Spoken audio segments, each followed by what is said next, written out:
यार दोस्तों, target with PS Parihar channel में आपका स्वागत है। सुबह की इस वीडियो में ऐसी सूचनाएं होती हैं जो विभिन्न समाचार पत्रों पर छाई हुई होती हैं और विद्यार्थियों के लिए आवश्यक होती हैं। तो आइए शुरू करते हैं और देख लेते हैं कि आज के समाचार पत्रों में विद्यार्थी जीवन से संबंधित कौन कौन सी सूचनाएं हैं। तो वीडियो को जल्दी से लाइक कर दें, शेयर कर दें और जिन छात्रों ने चैनल को अभी भी सब्सक्राइब न किया हो तो जल्दी से सब्सक्राइब कर लें ताकि आप लोगों को भी इसी प्रकार की ऑथेंटिक अपडेट सबसे पहले मिलती है। आगे बढ़ने से पहले एक सूचना है उन छात्रों के लिए जो छात्र यूपी ट्रिपल एससी की भर्ती की तैयारी कर रहे हैं। यूपी ट्रिपल एससी की मुख्य सेविका की जो वैकेंसी आई थी उसकी ये बेस्ट बुक है और ये बेस्ट बुक है चक्षु प्रकाशन की। ये संपूर्ण स्टडी गाइड है जिसे आप लोग यहाँ पर देख सकते हैं और मुख्य सेविका का अभी हाल ही में यूपी ट्रिपल एससी के द्वारा सिलेबस घोषित किया गया है और उसी के पूरे सिलेबस को कवर करते हुए ये पुस्तक तैयार की गई है और इस पुस्तक में 2000 से ज़्यादा बहुविकल्पी प्रश्न आपको देखने को मिलेंगे।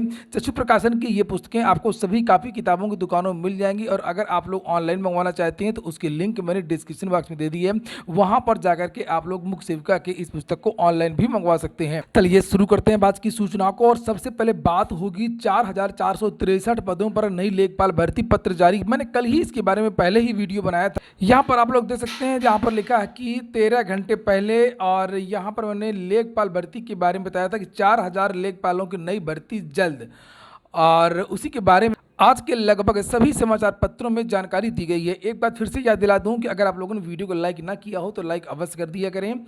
और यहाँ पर देखिए लेखपाल के 4500 पदों पर भर्ती की तैयारी शुरू। कंपटीशन ज़्यादा है, लक्ष्य बना करके आप लोगों को पहले से ही तैयारी शुरू करनी होगी। प्रदेश में इस वर्ष 4443 लेखपालों के राजस्व निरीक्षक के पद पर प्रोन्नति के कारण लेखपाल संवर्ग के लगभग 4500 पद खाली हो गए हैं। एक बात और बता दूं कि आप लोगों को इस आने वाले वर्ष में, अभी पिछले साल नहीं, इसके आने वाले वर्ष में बहुत सारी भर्तियां देखने को मिलेंगी। उसका एक रीज़न है, सरकार को करना ही पड़ेगा क्योंकि जितने ज़्यादा नीचे के पद होते हैं, नीचे के 2000 ग्रेड पे के, 2400 ग्रेड पे के और 2800 ग्रेड पे के और यहाँ तक कि 4200 ग्रेड पे तक का जो पद होता है, सबसे ज़्यादा काम इन्हीं लोगों को करना पड़ता है और सबसे ज़्यादा जिम्मेदारी इन्हीं लोगों की होती है। चाहे वो वीडियो के पद हों, चाहे वो लेखपालों के पद हों, चाहे वो जूनियर असिस्टेंट के पद हों। और इसलिए ये पद बहुत ज़्यादा दिन तक रिक्त नहीं रह सकते और पहली बार ऐसा हुआ कि सभी विभागों में इतनी ज़्यादा प्रोन्नतियाँ हुई हैं। आप लोगों ने देखा होगा, चाहे वो आरओ एआरओ की प्रोन्नतियाँ हों, जो आरओ भी बहुत सारे सेक्शन ऑफिसर बने जिनकी लिस्ट भी जारी हुई थी, मैंने दिखाया भी था। बहुत सारे एआरओ आरओ बन गए हैं। तो जो एआरओ आरओ बने हैं तो वहाँ पर एआरओ के पद रिक्त हुए हैं और जहाँ पर एआरओ का प्रमोशन हुआ है तो वो कंप्यूटर असिस्टेंट के पद रिक्त हुए होंगे। आरओ वाले जो बन गए हैं सेक्शन ऑफिसर तो वहाँ पर आरओ के पद रिक्त हुए हैं। इसी तरीके से लेखपाल विभाग में बहुत सारे पद रिक्त हुए हैं। लेखपाल बहुत सारे बन गए हैं। कानून को बहुत सारे 2014 वाले भी लगभग सभी कानून को, जो लोक सेवा आयोग से भर्ती आई थी, लगभग सभी को बना दिया गया है नायब तहसीलदार। तो बहुत सारी भर्तियां इस बार आपको देखने को मिलेंगी और लेखपाल की जो ये प्रोन्नति हुई है वो लगभग 30 साल बाद हुई है। 1992 तक के जो लेखपाल हैं उनका प्रमोशन हुआ और अभी तक इनका प्रमोशन नहीं हुआ था। तो यही कारण है कि बहुत सारे जो पद हैं वो लगातार रिक्त हो रहे हैं और इसकी जानकारी लगातार मिल रही है। फिलहाल यहाँ पर लिखा है कि 30,827 पद सृजित हैं। राजस्व परिषद ने चयन वर्ष 18-19, 19-20 और 20-21 में राजस्व निरीक्षक के पद पर 1222 लेखपालों की प्रोन्नति इस वर्ष अप्रैल में की थी और इस प्रोन्नति के बाद प्रदेश में लेखपाल के 19,509 पद भरे गए हैं जबकि 11,328 पद खाली थे। ये देखिए, और इन 11,328 पदों में से 8,085 पदों पर भर्ती के लिए उत्तर प्रदेश अधीनस्थ सेवा चयन आयोग परीक्षा करा चुका है और इन पदों पर भर्ती पूरी संपन्न हो भी जाती है तो भी 3,243 पद खाली रहेंगे। इतने पद तो खाली हैं ही हैं ऑलरेडी और उधर ये जो 1200 प्रमोशन हुआ है ये पद इसमें जुड़ेंगे। इस बीच राजस्व परिषद ने बीते अगस्त में चयन वर्ष 2021-22 में 1221 और लेखपालों को राजस्व निरीक्षक के पद पर प्रोन्नत किया गया है। राजस्व निरीक्षक के पद पर हुई प्रोन्नति के बाद लेखपाल संवर्ग में अब 63 पद रिक्त हो गए हैं। लेखपाल का संवर्ग मंडलीय संवर्ग है और आयुक्त एवं सचिव राजस्व परिषद मनीष त्रिघाटिया ने सभी मंडलायुक्तों से कहा कि चयन वर्ष 2020-21, 21-22 के साथ ही चयन वर्ष 22-23 का भी अधियाचन UPSSC को भेज दिया जाए। इसीलिए मंडल में लेखपाल पद की कुल रिक्तियों के आधार पर अधियाचन राजस्व परिषद को शीघ्र उपलब्ध कराया जाए, इसके लिए आदेश जारी कर दिए गए हैं। ये देखिए यहाँ पर लिखा हुआ है, राजस्व परिषद ने 2022-23 तक, 20 से लेकर के 23 तक, 20 के पहले की भर्तियां चल रही हैं और 20 के बाद की जो भर्तियां हैं 23 तक की, इसका जो अधियाचन है वो सभी मंडलों से फिर से मांगा गया है। और ये सब पद जुड़ करके ये टोटल लगभग 5500, भले ही इसमें लिखा है, मुझे जो जानकारी मिली है कि 5500 पदों पर भर्ती का विज्ञापन जारी होगा। और अब हम लोग अगली सूचना है टीजीटी और पीजीटी की। कोरम के अभाव में फंस गए शिक्षकों के 4163 पदों पर भर्ती। चयन बोर्ड में 5 माह से सदस्यों के सभी 10 पद खाली हैं। बैठक में ही परीक्षा तिथि पर लगेगी मोहर, उसके पहले कुछ नहीं हो सकता। इसके बारे में भी मैंने कल ही वीडियो बनाया था।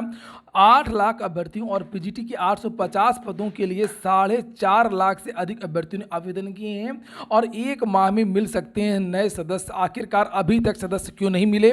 जानकारी निकल करके आ रही है कि आंतरिक विवाद है। और आगे यहाँ पर लिखा है कि उत्तर प्रदेश माध्यमिक शिक्षा सेवा चयन बोर्ड में सदस्यों के सभी 10 पद 5 माह से खाली पड़े हैं और कोरम के अभाव में सहायक अध्यापक टीजीटी एवं प्रवक्ता पीजीटी के 4163 पदों पर भर्ती फंसी हुई है। भर्ती के लिए आवेदन करने वाले 14 लाख अभ्यर्थियों को परीक्षा तिथि घोषित होने का इंतजार है। उत्तर प्रदेश माध्यमिक शिक्षा सेवा चयन बोर्ड में एक अध्यक्ष और 10 सदस्य होते हैं। अध्यक्ष का कार्यकाल 5 वर्ष और सदस्यों का कार्यकाल 2 वर्ष का होता है। 8 अप्रैल 2022 से पहले बोर्ड में केवल 5 सदस्य थे, उसके पहले भी कम ही थे। 8 अप्रैल को यही सब बातें लिखी हैं जो आपको पता है। और मैं आपको बता दूं कि मामला क्या है। चर्चाएं इस बात को लेकर के हैं कि जो चेयरमैन साहब हैं इनसे भी इस्तीफा मांगा जाने की चर्चाएं थी शासन के द्वारा और सदस्य के साथ में अध्यक्ष पूरी कमेटी को नियुक्त करने की योजना थी।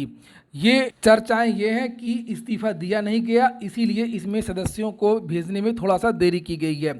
फिलहाल जो भी चीज़ें हों, और ये केवल चर्चाएं हैं और ये कोई इस तरह की चर्चाओं की कोई ऑफिशियल सूचना नहीं होती। आपके काम की बात केवल यहाँ पर ये लिखी हुई है कि 1 माह में मिल सकते हैं नए सदस्य। चयन बोर्ड को 1 माह के भीतर नए सदस्य मिल सकते हैं और सदस्यों के 2 पद अपर शिक्षा निदेशक स्तर के अधिकारियों के लिए आरक्षित होते हैं, जबकि 8 पदों के लिए एडेड माध्यमिक विद्यालयों में 10 वर्ष तक प्रधानाचार्य का अनुभव रखने वाले और डिग्री कॉलेजों में 10 वर्ष तक एसोसिएट प्रोफेसर, और ये सब चीज़ें यहाँ पर लिखी हैं। लगभग 850 आवेदन आए हैं और उसी की छटनी में यहाँ पर समय लग रहा है। समय क्यों लग रहा है वो मैंने आपको बता ही दिया पहले ही। अगली जो सूचना है, बढ़ सकती है भर्ती की अंतिम तारीख। KGMU कार्य परिषद में रखेंगे प्रस्ताव, क्योंकि आवेदन बहुत कम आ रहे हैं शिक्षक भर्ती के लिए।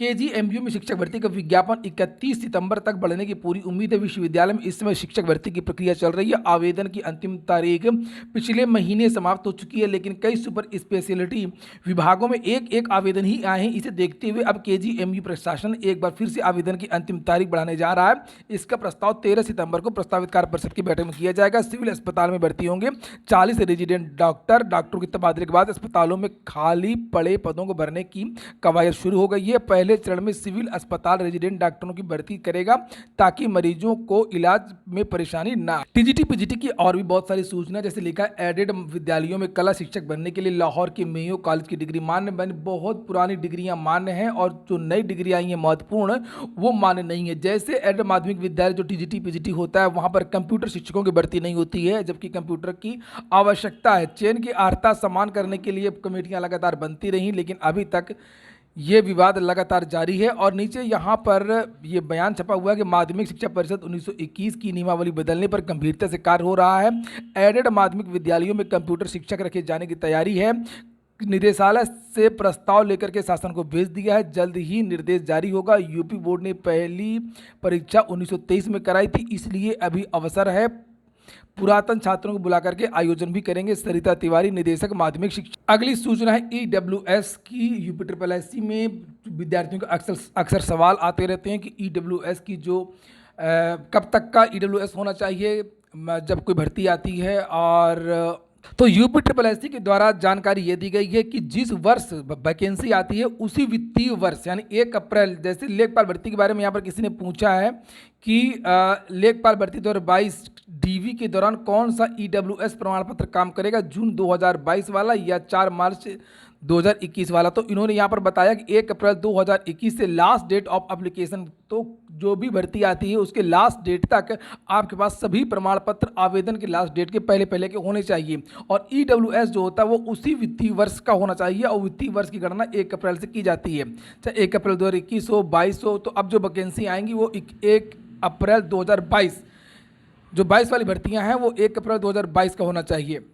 फॉरेस्ट गार्ड का जो विवाद है ईडब्ल्यूएस का, उसके लिए लिंक मैंने डिस्क्रिप्शन बॉक्स में दे दी है। जो विद्यार्थी वहां पर, कुछ विद्यार्थी मेरे पास भेजा था, जो विद्यार्थी वहां पर जुड़ना चाहें तो वो वहां पर जुड़ सकते हैं। अगली सूचना असिस्टेंट प्रोफेसर भर्ती की है। 16 तारीख को इन छात्रों का इंटरव्यू होगा। राजकीय महाविद्यालयों में असिस्टेंट प्रोफेसर के 17 पदों पर चयन को यूपीपीएससी में 16 सितंबर को साक्षात्कार होगा। सीधी भर्ती के तहत 3 विषयों के लिए चयन होगा। ये हो गया आज का वीडियो। अगर आपको अच्छा लगा तो लाइक कर दें।